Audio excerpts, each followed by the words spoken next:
Olá, comunidade Paz e Bem e Caminhos do Espiritismo. Mais uma vez estamos aqui para darmos continuidade às nossas reflexões sobre a Revista Espírita de fevereiro de 1860, publicada na França por Allan Kardec.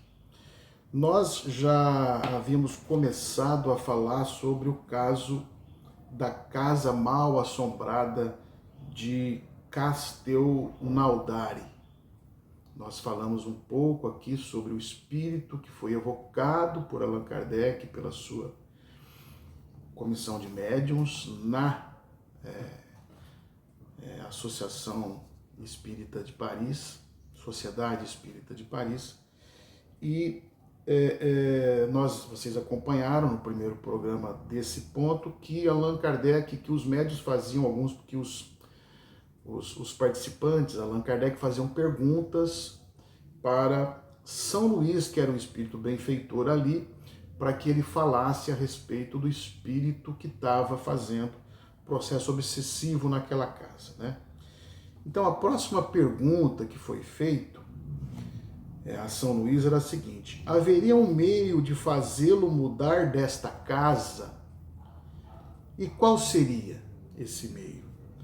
A resposta é a seguinte: se quiser desembaraçar-se de obsessões de semelhantes espíritos, isto é fácil orando por eles.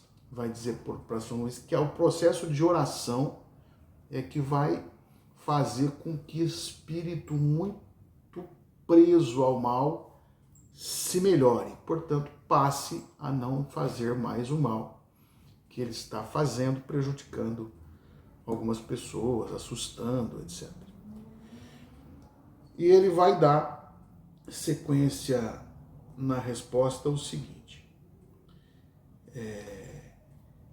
que se negligencia sempre fazê-lo, ou seja, sempre se esquece, se negligencia orar por aquele espírito que está nessa condição, obsediando as pessoas num determinado local, ou como eles diziam, o vulgo dizia, está assombrando a casa, não é?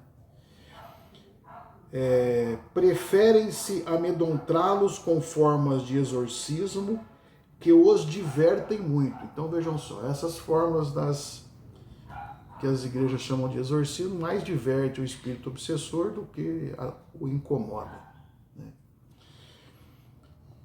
Aí é feita outra pergunta: dando-se às pessoas interessadas a ideia de orar por esse espírito, nós mesmos orando por ele, far-se-ia desalojá-lo, ou seja, ele sairia da casa se nós orássemos por ele?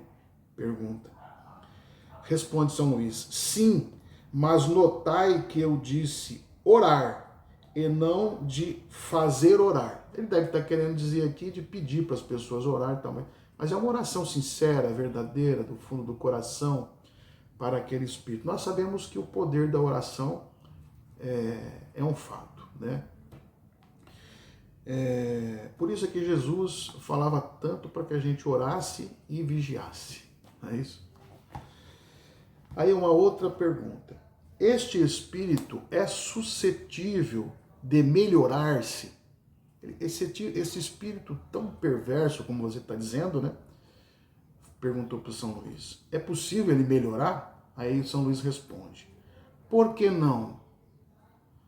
Não o são todos, ou seja, todos os espíritos não são passíveis, não tendem ao bem, não tendem a melhorar um dia?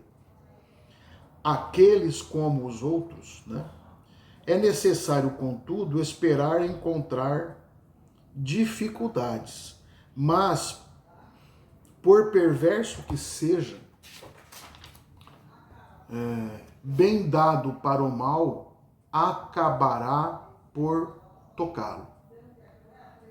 O bem acabará por tocá-lo, né?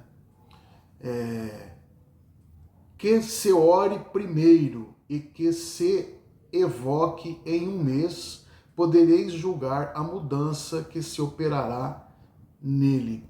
Aqui São Luís, na verdade, faz uma proposta, né? Vamos então orar primeiro, daqui a um mês a gente evoca esse espírito para ver como é que ele vai se comportar. E assim é feito.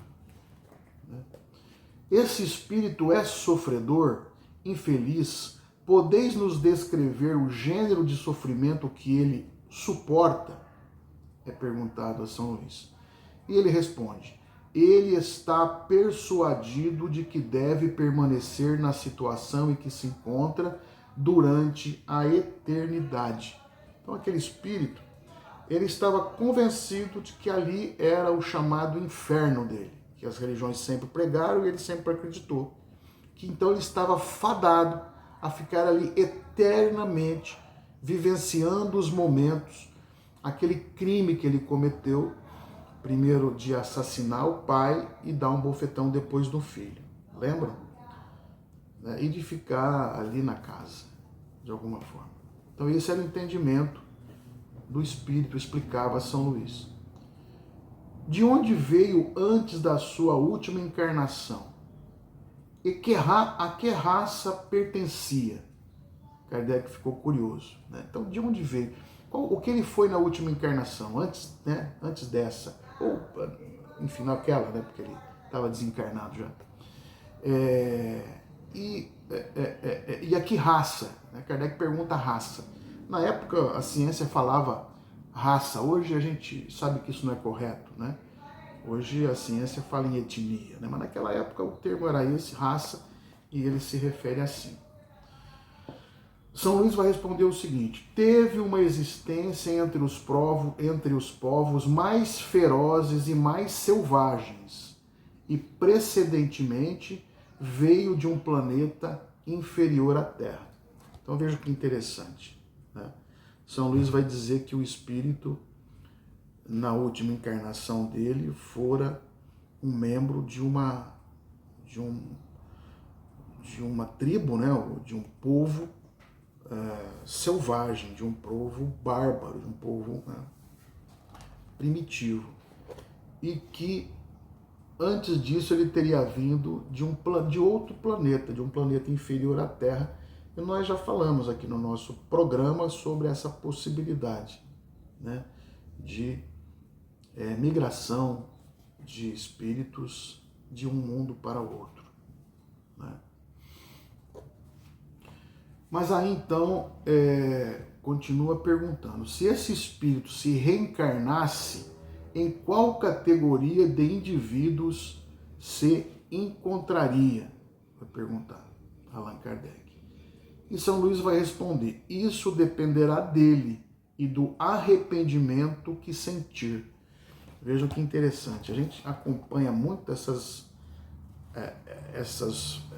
falas de alguns espíritos no estudo da mediunidade, da doutrina, da filosofia de Kardec, e a gente vai perceber que um grande start para que o espírito se comece a libertar, se comece a se melhorar, né, é ele sentir o arrependimento. Então o arrependimento é um sentimento muito importante para um espírito endividado, sofredor, né, que está passando por essas conturbações, esses desequilíbrios psíquicos que Kardec chama e que nós também achamos adequado chamar, né? E aí ele vai perguntar mais para frente, em seguir, o seguinte: poderia na próxima existência corpórea ser o que se chama um homem honesto? Pergunta Kardec. Isto ser-lhe-á difícil. O que quer que faça, não poderá evitar uma vida ainda bem agitada. A gente sabe, você vê que São Luís vai dizer que é difícil, mas não fala que é impossível, né? Porque a auto-melhora depende muito da própria vontade, do próprio espírito em atuar no bem, e isso é possível através do livre-arbítrio. Mas por que é muito difícil? Porque a natureza não dá saltos, né? Então a evolução, por mais que ocorra, ela é lenta e gradual. Então ele vai dizer que é muito difícil que isso ocorra. Mas é impossível? Não, não é. Kardec deixa claro nas suas obras que não necessariamente um espírito, ao ser criado por Deus, vamos assim dizer, e começar a sua jornada através das reencarnações sucessivas, tendendo sempre ao bem, não é, certo, não é necessário que passe esse espírito pela fieira do mal em si. Kardec vai deixar isso claro. Não é necessário. Nem todo espírito passa pela fieira do mal. Ele passa pela fieira da ignorância e da simplicidade.